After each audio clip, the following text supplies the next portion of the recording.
Radio Canada International is the international broadcasting service of the Canadian Broadcasting Corporation. Until 1970, it was known as the CBC International Service and was sometimes referred to as the Voice of Canada in its early years. In June 2012, shortwave services were terminated and RCI became accessible via the Internet only and was reduced to service in 5 languages compared to the 14 languages it used in 1990. In addition, CBC ended production of RCI News. History. The early years. The idea for creating an international radio voice for Canada was first proposed as far back as the 1930s. The CBC Archives website, however, has no archived news stories showing the historical documents where this early shortwave service is discussed. Several studies commissioned by the CBC Board of Governors in the late 1930s had come to the conclusion that Canada needed a radio service to broadcast a Canadian point of view to the world. By the early 1940s, this need was also recognized by a series of parliamentary broadcasting committees. Finally, in 1942, Prime Minister Mackenzie King announced that Canada would begin a shortwave radio service that would keep members of the Canadian Armed Forces in touch with news and entertainment from home. The CBC International Service became a reality with the signing of an order in Council on September 18, 1942.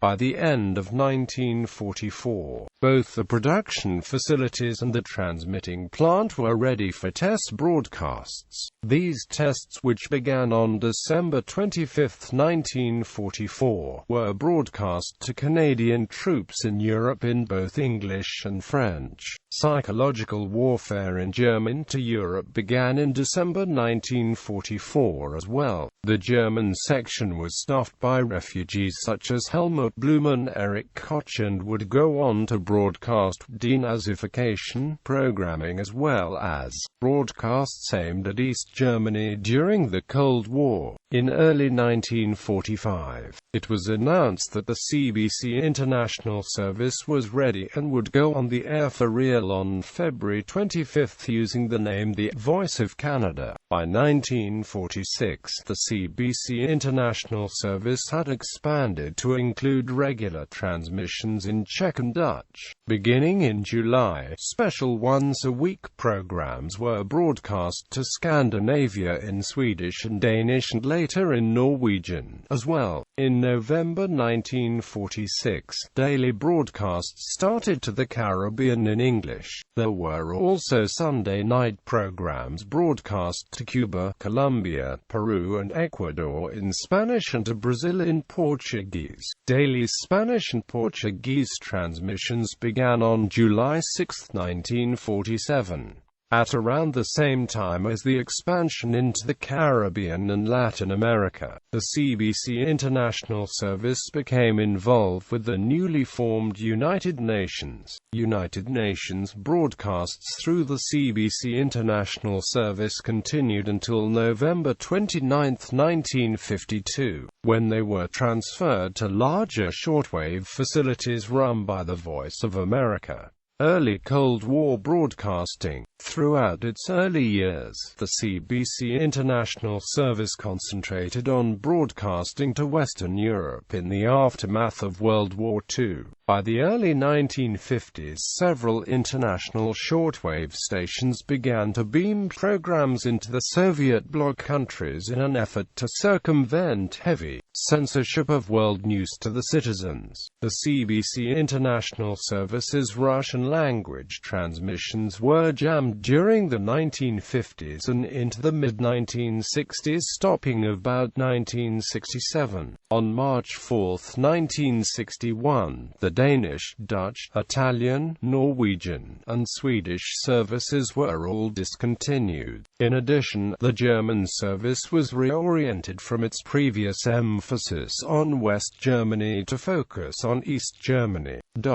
New English and French programs directed to Africa were added, giving the international service direct coverage to every continent except Asia. The Cold War era. The CBC International Service played a major role in covering Canada's centennial celebrations in 1967. Ceremonies from coast to coast were carried over shortwave to the world on July 1, 1967, as Canada marked its 100th birthday.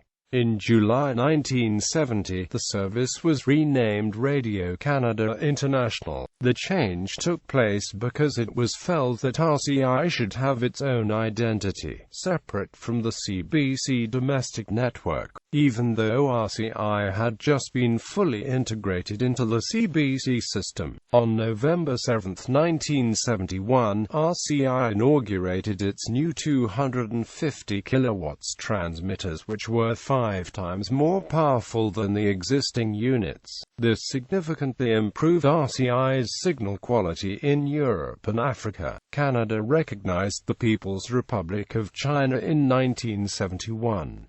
Before beginning its Mandarin Chinese service, RCI produced a 40-week series called Everyday English, which was broadcast in 1988 and early 1989 over local stations in Beijing, Shanghai, and Guangzhou. With an estimated audience of almost 20 million, the course was a huge success. Just 10 months after beginning the Chinese broadcasts, RCI started a series of Arabic broadcasts to the Middle East. This coincided with the United Nations effort in the Persian Gulf to support the Gulf War, of which Canada was a participant. RCI under threat. In early 1991, facing further budget deficits, the Government of Canada ordered an across-the-board budget cut. Every ministry and Crown corporation, including the CBC, was required to participate. After evaluating its own budget, the CBC decided it could no longer pay for Radio-Canada International without extra funding from the federal government. To save the service, RCI Program Director Alan Familiant announced a major restructuring that took effect on March 25, 1991. 6 of the 13 languages, Czech, German, Hungarian, Japanese, Polish, and Portuguese, were discontinued, and while the English and French services survived, all RCI-produced programming, except for news broadcasts, was eliminated and replaced with CBC domestic network programs. Since then, some RCI-produced programs in English and French have been restored. RCI then began a 2-audio stream, later 3-audio stream programming delivery structure after 2000. Initial programming delivery structure RCI 1 English, French. RCI 2 French multilingual. Later programming delivery structure RCI 1 English, RCI 2 French, RCI 3 multilingual. These audio streams were available from RCI's website as well as across Europe, the Middle East and Northern Africa, utilizing the HOTBIRD-6 satellite. In late 2006, the online streams were eliminated in favor of a single online multilingual stream. On December 1, 2005, Radio-Canada International began broadcasting its program across North America as RCI+, utilizing the Sirius satellite radio system. This was part of a CBC Radio-Canada selection of satellite channels which included national versions of domestic radio stations from CBC Radio and Premier Chain. RCI Viva, the Internet era. Following an internal review in the summer of 2006, Radio-Canada International announced a restructuring of its programming output. Its homepage press release read, Radio-Canada International is proud to announce that it will launch its new English programming on Monday, October 30. In the interim, our current shows will be replaced by 2 programs, from October the 2nd to the 29th. On the 30th, 20th of October 2006, Radio-Canada International relaunched its English and French programming with a new focus on information for new immigrants to Canada, as well as continuing to broadcast to the world, moving away from news and current affairs. It also increased its hours to 12 hours a week, which can be heard via satellite and online, although its shortwave hours are restricted and remained unchanged. A new internet service called RCI Viva acted as an online portal for new Canadian immigrants. RCI Viva is an on-demand listening portal as well as an online stream as RCI Viva, whereas listeners in North America can listen via satellite subscription radio from Sirius Canada entitled RCI Plus. Both RCI Viva and RCI Plus used a similar multilingual schedule. Listeners in Europe were still able to listen to RCI's 3 channels in English, French and multilingual. An interim program on the English language service during October called Canada Today in Transition was broadcast as a single program across Europe, Africa and the Middle East, replacing the 2 regular editions for Europe and Africa. It was hosted by ex-Canada Today for Africa presenter Carmel Kilkenny. The new 2-hour English language flagship program is called The Link and is hosted by Mark Montgomery, replacing RCI's previous weekday programs Canada Today, Media Zone, SciTech File, and Business Sense. Its French language counterpart is called Tam Tam Canada and is presented by Raymond Desmartiu, which replaced Le Canada en Direct, La Scène des Affaires and its previous current affairs-based shows. Programs in Arabic, Russian, Spanish, Portuguese, Chinese and Ukrainian were relatively unchanged. The Link was also repeated on CBC Radio 1 as part of the CBC Radio overnight lineup. In November 2006, Radio Sweden's medium wave broadcast from Salzburg ceased regular transmissions as a result of a modification in its shortwave timeshare agreement, which had Radio Sweden to broadcast to North America via RCI's transmitters in Sackville and RCI to Europe via Radio Sweden, until Sackville's closure in 2012. Budget cuts and the end of shortwave broadcasting. On April 4, 2012, an approximate 80% budget cut to the international service from $12.3 million a year to $2.3 million a year was announced by RCI Director Eileen Parent. In the 2012 federal budget, a 10% funding reduction was announced for the domestic broadcaster, CBC Radio Canada. The Crown Corporation subsequently translated this to an 80% reduction to the international service under its financial and managerial control. These changes effectively ended broadcasting by RCI via shortwave and satellite. RCI News Service ended, and the Brazilian and Russian sections closed. All shortwave transmissions, satellite, and all broadcast programming ended on June 26, 2012. In addition, all contractual and temporary staff, along with fully 2/3 of permanent staff, lost their jobs. China Radio International and other international broadcasters which leased transmitter time from RCI had their contracts terminated. The Sackville Relay Station's transmitter complex in Sackville, New Brunswick was dismantled in winter-spring 2014, and CBC Radio Canada plans to sell the property once decommissioning and remediation is completed. As of 2014, RCI consists of a skeleton staff based in Toronto and Montreal for producing podcasts and limited web page content in 5 languages. History of RCI's foreign language services.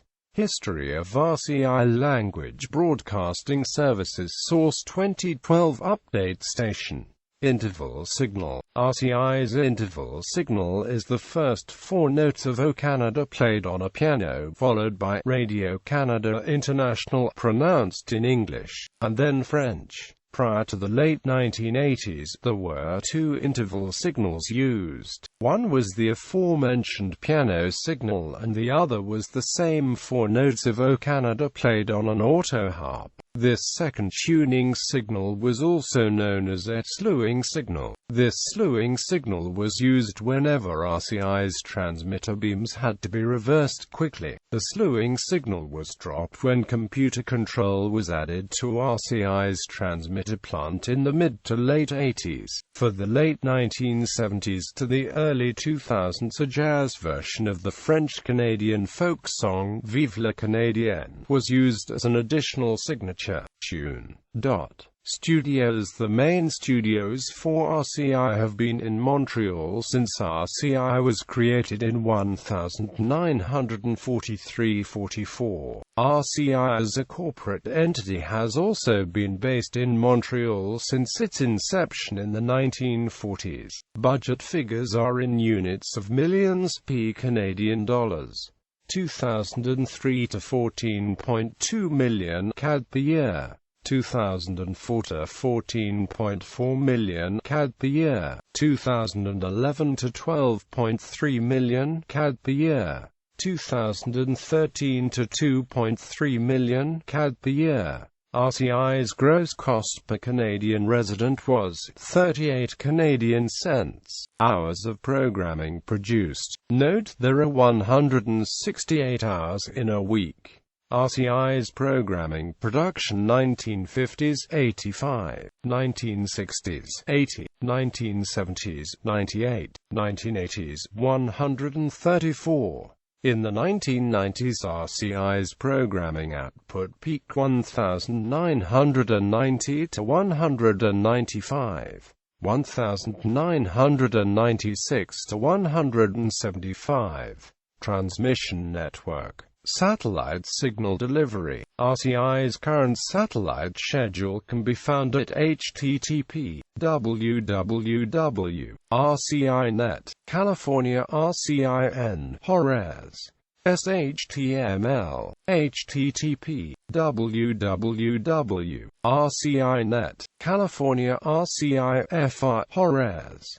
SHTML. As of the 15th of May 2012, space segment delivery of RCI programming ceased.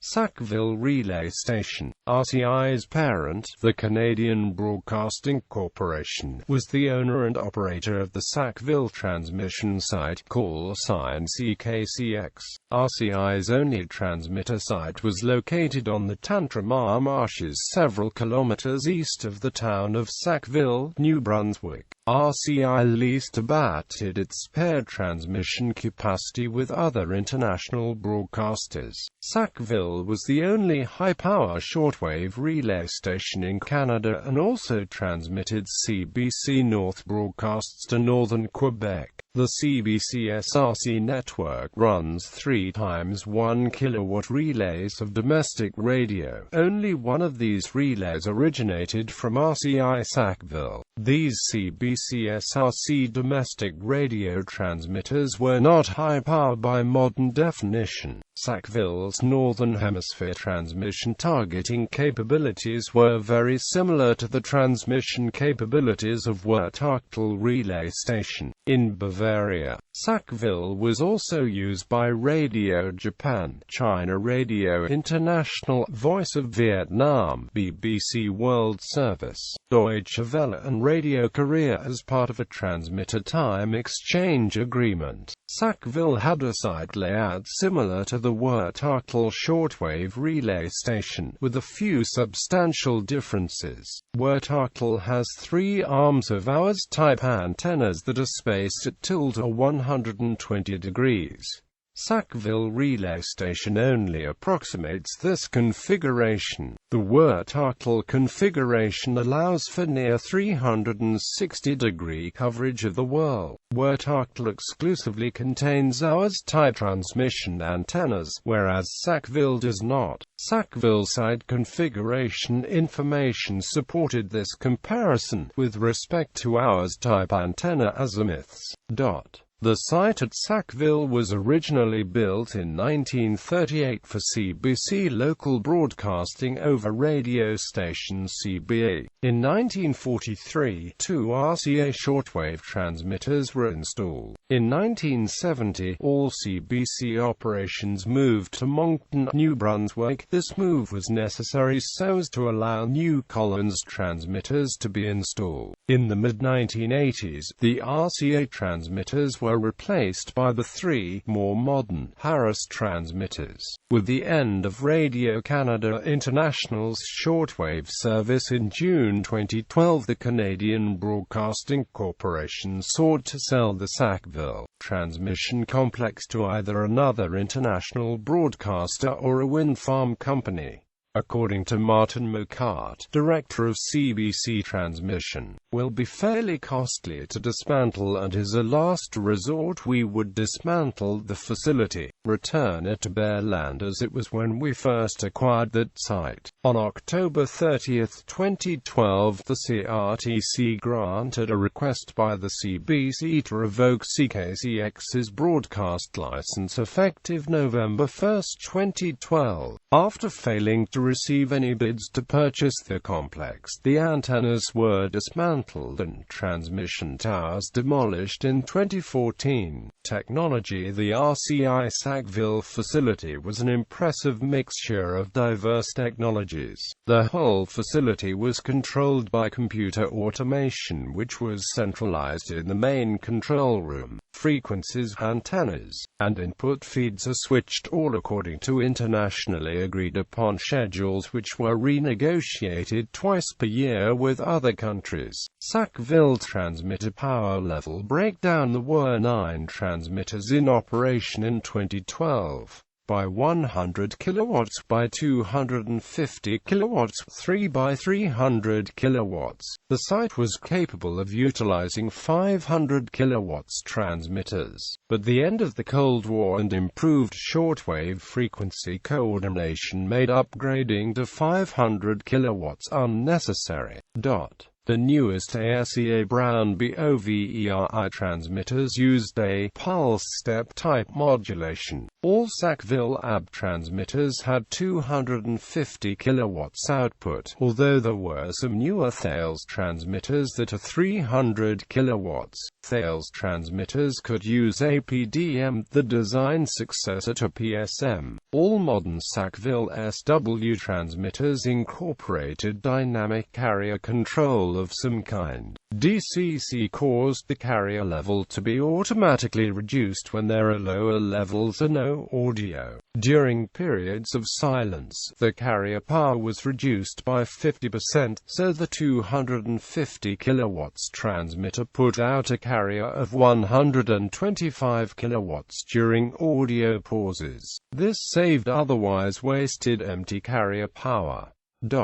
Site configuration. This site configuration data is known to be accurate for 2004-2005 transmitters. 3 times 250 kilowatts SW, 3 times 100 kilowatts SW. This transmitter is under demolition July 2012. 3 times. A new SW transmitter has been acquired that is DRM capable.